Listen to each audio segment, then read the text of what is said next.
बिहार में बीजेपी के पास अब नेताओं का अकाल पड़ चुका है। उसे समझ ही नहीं आ रहा कि अब वो क्या करे। तीन तीन उप मुख्यमंत्री बेरोजगार बैठे हैं। प्रदेश अध्यक्ष संजय जायसवाल, रविशंकर प्रसाद, नित्यानंद राय और नंदकिशोर यादव जैसे यादव है। फिर भी बीजेपी को बिहार में नीतीश के टक्कर का कोई नहीं मिल पा रहा। देखिए, बीजेपी के लिए फिल वक्त सबसे महत्वपूर्ण 2024 के लोकसभा चुनाव फतह करना है। ये सबसे बड़ी चुनौती भी है। बिहार की बात करें तो बीजेपी के पास अभी तक कोई ऐसा चेहरा नहीं है जो भरोसा जगा सके कि वो उनकी नैया बिहार में पार लगा देगा। तो बीजेपी को ये बखूबी पता है कि अगर उनको 2024 और 2025 का चुनाव में बीजेपी को पार उतरना है तो कोई चेहरा सामने लाना ही पड़ेगा। मोदी का चेहरा वैसे भी बिहार में पहले ही काम नहीं किया था, अब तो और नहीं करेगा। बीजेपी की मुश्किल ही यही रही है कि वो बिहार में नीतीश कुमार की फोटो ही दिखाकर वोट मांगती रही है और वोट मिला भी है। हाल के दिनों में भले ही जेडीयू सबसे कमजोर पार्टी नजर आ रही हो, लेकिन बिहार के सत्ता में अगर रहना है तो नीतीश कुमार की जरूरत पड़ती ही है। नीतीश कुमार एक ऐसे नेता है जिनको कोई भी विरोधी दल नापसंद ना करता हो। बाकी बीजेपी के लिए अभी सबसे बड़ी चुनौती है 2024 के लोकसभा चुनाव को जीतना और फतेह करना। और नीतीश कुमार के अलग होने से बिहार के 40 सीटों पर उनके सारे समीकरण ध्वस्त हो गए हैं।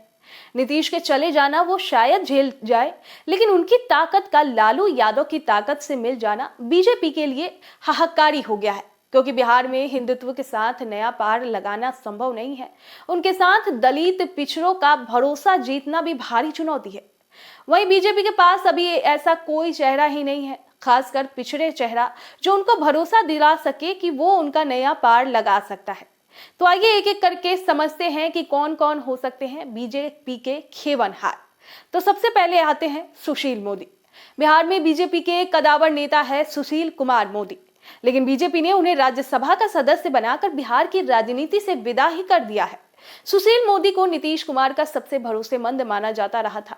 लालू परिवार के खिलाफ उनका हल्ला बोल सर्वविदित है। लालू परिवार के खिलाफ उनके बयानों और ट्वीट का अगर आकलन किया जाए तो शायद इस मामले में उनकी जगह गिनीज बुक ऑफ रिकॉर्ड्स में जरूर दर्ज हो जाएगी। रोज रोज लालू परिवार की आलोचना के साथ सुशील कुमार मोदी के निशाने पर तो अब नीतीश भी आ गए हैं। इसके बावजूद बीजेपी सुशील कुमार मोदी पर भरोसा करेगी, इसमें संदेह ही लगता है।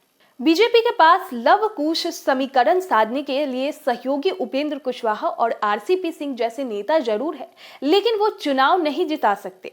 इसीलिए बीजेपी उन पर भी दाव लगा सकती है। उनके आने से बीजेपी के पारंपरिक वोट तो मिल ही जाएंगे। नीतीश के न रहने पर लव कुश समीकरण वाले वोटों में भी सेंध लग सकती है। अब सवाल ये कि बीजेपी को उनका कितना तरजीह देती है। अब बात करें यादव की, तो अपवाद छोड़ दे तो बीजेपी को यादव वोट कभी नहीं मिलते। इसीलिए किसी यादव नेता पर बीजेपी दाव लगाने से परहेज करेगी। आरजेडी जब खस्ता हाल थी तब यादव के 16 से 17% वोट उन्हें मिल रहे हैं। ये 2015 और 2020 के विधानसभा चुनाव के परिणामों से स्पष्ट है। बीजेपी के भूपेंद्र यादव लंबे समय तक बिहार के प्रभारी रहे, इसके बावजूद यादव वोटरों को वो नहीं लुभा पाए। हालांकि यादव बिरादरी के दो दमदार चेहरे बीजेपी के पास है। इसमें एक नित्यानंद राय तो दूसरे नंदकिशोर यादव, रामकृपाल यादव भी शुमार किए जा सकते हैं। इसके बावजूद बीजेपी इनमें किसी चेहरे को बिहार में अपने नेता के तौर पर उभारेगी, इसमें भी संदेह है। इसीलिए कि जिस तरह मुसलमानों के वोट बीजेपी को कभी नहीं मिलते, उसी तरह यादव के वोट भी आरजेडी के अलावा कोई और दल तक झटक नहीं पाया। अब बीजेपी के पास बचा सिर्फ सवर्ण जाति के लोग। अगर बीजेपी सवर्ण नेता को सामने करती है तो इससे पिछड़ी जाति और दलितों के वोट बिदक सकते हैं। हालांकि नेता प्रतिपक्ष विजय कुमार सिन्हा खुद को खेवनहारों की कतार में आगे निकलने के लिए कम सक्रिय नहीं है। वे भी नीतीश और लालू परिवार के खिलाफ हल्ला बोलने में सुशील मोदी के साथ कदम ताल कर रहे हैं। देखिए, ये जितने भी नेता हैं वो बीजेपी के खेवनहार तो बन सकते हैं, लेकिन नीतीश के टक्कर का कोई नहीं है। अभी तक नीतीश कुमार का साथ बीजेपी की कामयाबी का सबसे बड़ा कारण रहा है। नीतीश ने न सिर्फ अपने लवकुश समीकरण वाले वोट पर अधिकार जमाए रखा, बल्कि आरजेडी के वोटर आधार को भी उन्होंने अपने पाले में किया। यही वजह रही कि वो लालू यादव के बाद बिहार में दमदार पॉलिटिशियन बने रहे। सच कहे तो लालू को टक्कर देते रहे। 2015 ऐसा ही मौका था जब ये साबित हुआ कि लालू का साथ उनके फायदे में रह सकता है। अगर एंट्री इनकम्बेंसी को फैक्टर भी माने तो नीतीश कुमार बीजेपी के साथ रहकर लव कुश समीकरण के 10 से 11% वोट थोक में ट्रांसफर करा सकते हैं। यही वजह है कि बीजेपी के लीडर नीतीश की खुलकर आलोचना नहीं करते। हालांकि नीतीश ने ये तो साफ कर दिया है कि वो इस जन्म में बीजेपी में अब शामिल नहीं होंगे, लेकिन अब सवाल ये उठ रहा है कि आखिर बीजेपी इस पर भरोसा क्यों नहीं कर पा रही। क्या नीतीश ने कुछ ऐसा इशारा करके बीजेपी को संकेत दिया है? खैर, अब देखना तो ये होगा कि क्या नीतीश कुमार अपने शब्दों पर कायम रहते हैं या एक बार फिर 2015 वाली राजनीति दोहराई जाएगी।